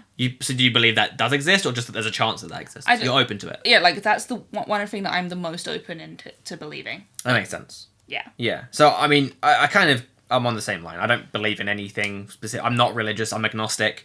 I'm open to ideas beyond our comprehension, such as the possibility of a deity or magic, and all that. But I'm almost 100% certain that psychics, ghost hunters, Bigfoot, etc. are just complete bullshit money-making fame schemes for the most part. We should make a ghost hunting series. And it wouldn't be hard because you just make shit up, because all of it is complete bullshit. Yes. It's just forms of entertainment or ways of people earning money or getting fame or something. Yeah. Do I believe that there's a possibility that ghosts and other things exist? Sure, why not? But all of the stories and everything, no, they're mostly nonsense and have other more complicated explanations that can be explained by science. Yeah. All right, what are your top 5 YouTube content creators? And this only really works for certain people, so mostly people of our generation. A lot of mine are yours. Okay. I've never really been into YouTube. Like, I've never spent much time on YouTube until we got together. And I'm big into the educational side of YouTube. Yeah, so a lot of mine are yours. So, Crash Course. I like that they make specific series based on just, like, a random topic. Like, or, like, a topic that you learn in school to actually give you just, like, some more information that I feel like sometimes schools just don't give you enough information. Yeah, no, they're good. Good Mythical Morning. It's great for just having on in the morning, like, rather than having, like, the doom and gloom of, like, morning talk shows on the TV. Like, they just do stupid stuff. Yeah. And I love it. GMM is part of my daily routine. Yeah. It's just stupid entertainment. Kurzgesagt, which another thing that you introduced me to. Because they are mind-blowing. They are up on possibly number 1 on my list. Yeah. The animation is incredible. The research they do is phenomenal. And the topics they cover are just mind-blowing. Yeah, Kurzgesagt, otherwise known as In a Nutshell, they are just incredible. I'm not ashamed of this next one. Mm-hmm. Watch Mojo. Oh, gross. I'm just such a sucker for top 10s. Like, I just like hearing other people's opinions. So hearing these kind of things, I go along with it. And then also another one that I recently found that I just really like because it's educational, which is Sheep and Stitch, which is where I learned how to knit. Please tell me you're not missing out this other one that I know is one of your favourites. So I just saw it on your screen, and I can't believe I forgot it. Yeah. So, Smarter Every Day with Destin, right? Oh no, I was thinking You're maybe thinking of that? Donna. You're thinking of Auntie Donna. Okay, right, hang on. So let me just do my list, because Tony's been a nightmare here. So, I've got GMM on my list, I've got Kurzgesagt on my list, and everyone that you've mentioned I also do watch. Yeah. Smarter Every Day is up there as one of my favourite. Yes. Yes. It's Destin, he's just an American engineer. Redneck. Yeah, he's like an incredibly intelligent redneck, who is one of the most wholesome and intelligent people on the planet. Yes. And he makes incredibly wholesome, entertaining, and, well, intellectual content. Every single time I watch his stuff, I learn something that I didn't even know I needed to learn about. Yeah. And it's always brilliant. Yeah, I can agree with that. And it's always really wholesome as well. I feel like I would love to just hang out with him for a day. Yeah. Just to chill, have a beer or something. He's just such a good guy. And then I've got loads of educational YouTube I really like, but the ones that are outside educational YouTube, I love Auntie Donna. Yes, really into Auntie Donna. It's a threesome improv Australian sketch show thing, right? They're hilarious, really funny. And then not on YouTube anymore, but Filthy Frank. I love Filthy Frank. He's satirical and... A big part of me despises Filthy Frank. That's the point of his... That was the point of his existence. He was everything that was wrong with the internet. That's what he said he was, you know? And he was satire on a whole new level. So there's a lot that, like... There are some things that he did that I did enjoy. It's just his final video that he ever made on YouTube was the most disgusting thing I've ever seen. Yeah, he did start making some just really gross shit for the sake of it. But other than that... Yeah. And his Pink Guy, his alter ego, yeah. And incredible rap albums. Genuinely really good hip-hop albums. Yeah. All right. Let's go away from media stuff a little bit again. Okay, so let's talk about politics a little bit. Okay. Fun times. Not that much, though. So, where do you tend to be on the political spectrum? So, this is the question. So, we used a few different things. So, we used a political compass and some ideology tests and some, like, various simulations and stuff to try and get a good understanding of kind of where we tend to lean politically. Yeah. And our political views. So, do you want to go first with these? Yeah, I can do. So one of them, which was the political compass. So it gives you like the 4 grid. Yeah. Well, I didn't write down the grid things. I just wrote in general my political views and leanings and based on these results. I don't know much about politics. I'm not very involved in politics, and I know I probably should be, but I just can't. I hear certain words and it just doesn't compute. But according to this one of the tests that we did, economic left. Yeah. And I don't know. So basically, left libertarian. Yeah, you're incredibly far left and very liberal, which Yeah. makes sense. Yeah. Yeah. Okay, carry on. But that's pretty much all that was. And then on the political typology quiz, it came up with solid liberal. Yeah. And yeah, so it's just highly educated and politically engaged. That's the theme. Yeah, but hold consistently liberal views. Just strong advocates of social safety. They view the current economic system as unfair and see economic inequality as a major problem. Yeah. And then broadly positive views on immigrants. Basically stuff like that. Like that's a lot of where. Talk a bit more general about it, because you got a bit lost in the tests. Just about your views on society and on politics and stuff. Like that's the point here, right? I don't see a point in arguing over land.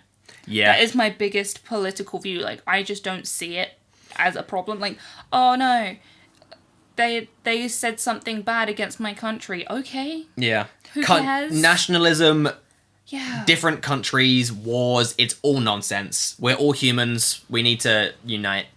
Like, yeah, it just doesn't make any sense to me. Like, just that, and then there's just a few things that as we was reading through, I was like, I don't see why this is a problem. Because we did that political simulator thing. Yeah. And it's just like a lot of the like laws that you can make, I just see like this is just the way it should be. Like certain things like prostitution, I don't see why that's illegal because you're paying for a goods and or service. Exactly. Legalize it, tax it, make it safe. Yeah. Same with all drugs, same with gambling, same with pretty much everything. Legalize it, help fund people that need help, set up places where people can do things safely, and then there's no problems. And then you can tax it all and put it back into making the establishments to help people get over drug addictions and sex addictions and whatnot. The biggest problem that people have, I feel like, in this world is crime. Like, crime is such a... Like, crime is such a big thing, but so many of these crimes... Don't need to be crimes. Yeah, like, they're so stupid. Like, it doesn't make any sense to me because, like, oh, this person did drugs. They're a criminal. And I'm like, how? Yeah. How are they a criminal? This person sold them drugs. They're a criminal. Well, no. Both of them wanted to do... That's not true at all. It shouldn't be. One of them wanted drugs. The other one provided a goods or service. Yeah. It's just... I don't know. It just doesn't make sense. It's just unsafe because you never know. Whereas if it was legalized and like it's done regulated. in Switzerland and various states in America and stuff, it just makes more sense. Yeah, and like just immigration bothers me. Like when people are like, oh, these damn immigrants, I don't understand. We are all citizens of the world. Countries shouldn't exist. We are all on the same goddamn earth. So in this like political simulator, it was just like, what kind of unit do you want to like control? I was like, the world, because I don't see why there should be sectors. Like, it should be I believe the whole world should be a pyramid scheme where it comes down to the people. The people are running it, but then like it goes through, like everything gets represented by someone who is your elected representative. Sure. So like your views go down to your representative and then they represent it to someone higher to then make it more, like, you know, all this kind of stuff. Everything should just go up the chain, but the people are in the power. Sure. That's how I view it. So I've managed to summarize my political views a bit better just because I kind of know a little bit more about it. Verse. Sure. But it's fairly similar to your views there, right? So, I always lean quite heavily left and libertarian. I value a cosmopolitan social system. I lean way more towards socialism than capitalism. I'm also quite a modernist. I strongly value technology, arts and science, and the progression of humanity as a whole. I also believe in a confederal technocracy, so having a group of elected technical experts, such as scientists, in charge of the government. Let people who know what they're doing be in charge of what needs to be done. Yeah. Right? And let it be elected and all that, yeah, sure. But let people who understand the things that need to be done do those things. Simple as that. Yeah. Help progress humanity. Stop trying to make it go back, or the good old days and all that nonsense. No, we are one united human species, and we need to unite, get rid of war and all that crap. There's always going to be conflict, obviously, but let people that are experts in their fields control their fields. Yeah. Not just some random person. Yeah. So yeah, let's finish up here with our three of our unpopular opinions. I'll let you start here, because I feel like mine are a little bit more wholesome than what yours will be. So my unpopular opinions: bacon and ham are gross. Mm-hmm. Okay. Cards for celebrations are stupid and pointless. Yeah. Starbucks and Apple are evil capitalist money-grabbing corporations that I refuse to ever take part in. I've never paid any money or even been into a Starbucks or Apple store, and I refuse to take part in them. Which is very awkward when I'm sitting here holding my brand new iPad. Yep. But it's a investment in my future, and it's very you kind useful. of need it as a tool for your career. Yes. Unfortunately, Apple have to have the monopoly on that, really, for the drawing tablet kind of thing. Yeah. So my unpopular opinions. I agree with you wholeheartedly. Cards are stupid. Yeah. Exactly. The only ones that I can feel like you can justify are get well soon cards, because quite often when you need to give someone a get well soon card, they aren't well enough to see it straight away. So you need to know that they need to know that you're sending your get well wishes in a card form. That's the only thing I can get behind. My second unpopular opinion, I'm not sure how unpopular this is, but big noses are attractive. I don't have a big nose though. You have I feel like a slightly bigger nose than most people. No, I think I have an average nose. You just have a really small nose. Yeah. But anyway, big noses. I'm thinking like Andy Samberg. Attractive. Michael Cera doesn't have a big nose either. No. Neither does Mahershala Ali. No. But I still like big noses. Okay. Fight me. And white chocolate is the best chocolate. It's not even real chocolate, but it is good. But it's the best. It's better than milk chocolate, because dark chocolate is the worst. Tony, That's mostly hang on. That's mostly my unpopular. No, because I agree with the dark chocolate being the worst. You're forgetting your most unpopular opinion of them all. What's that? That pepperoni pizza's gross. It's one of the best pizzas in the world. You can't. I am more in favour of pineapple on pizza than I am on pepperoni on pizza. The best pizza in the world. And I don't even like pineapple. In fact, this is probably an unpopular opinion that I have as well. But the greatest pizza is thick base, loads of cheese, pepperoni, Yep. pineapple, and jalapenos. Yeah, that sounds like the worst pizza in the world. That is the best. You get the salt, spices from the meat. You get the sweetness from the pineapple, and then you get the heat from the jalapenos, and you get a crunch from the jalapeno and the pineapples, and it all mixes together perfectly. It's incredible. So, you're wrong. And barbecue based or tomato based, depending on how you feel. So, if we're going for pizza opinions here, because this is definitely what it's turning into, it's, again, deep dish. A thick base is so good because you get the doughiness and the chewiness. It's great. Barbecue base with chicken, bacon, cheese. Do you know what that is? That's a hunter's chicken on a pizza. And it's brilliant. Yeah. It's also, and hang on, sweet corn. a little garlic sprinkled on the crust is real good too. Yeah. That we can agree on. I can agree with you on the garlic crust, but that is everything. Yeah. All right. Well, that's our episode done. Yeah. That's season 2 done. You've learnt more about us than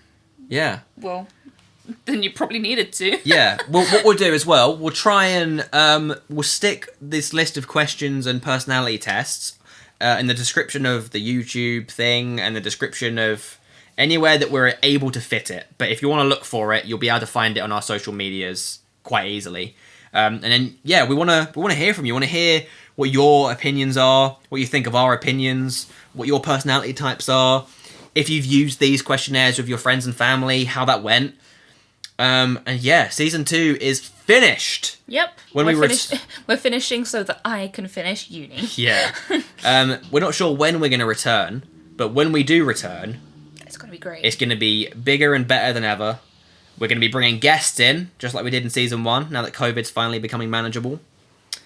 We'll be continuing as usual. Yeah. So make sure you follow all of our social media. Whoa, you just put me on the spot there. Follow us at the As Yet Untitled Podcast on Facebook, Instagram, all that good stuff. And you can follow us on all the podcast sites as well. Yeah. Under the same name, the As Yet Untitled Podcast. Spotify, Apple Podcasts, and various other ones if you are finding us there. Yeah. Thank you for finding us in other places. Yeah. It helps us out. Also, share it with your friends. Yeah. Share us around. And just keep in touch with us. Yeah, we want to hear from you guys. We want to know more about you, the listeners. Yeah, and while you're waiting for season 3, in the meantime, you can go to our YouTube and listen to all of season 1, where we have some guests on. And you can also listen to season 2 anywhere, like we just said. Go listen for all of that. And then, we'll be coming up with ideas for season 3, getting our guests sorted out, and then we'll be back when we're back.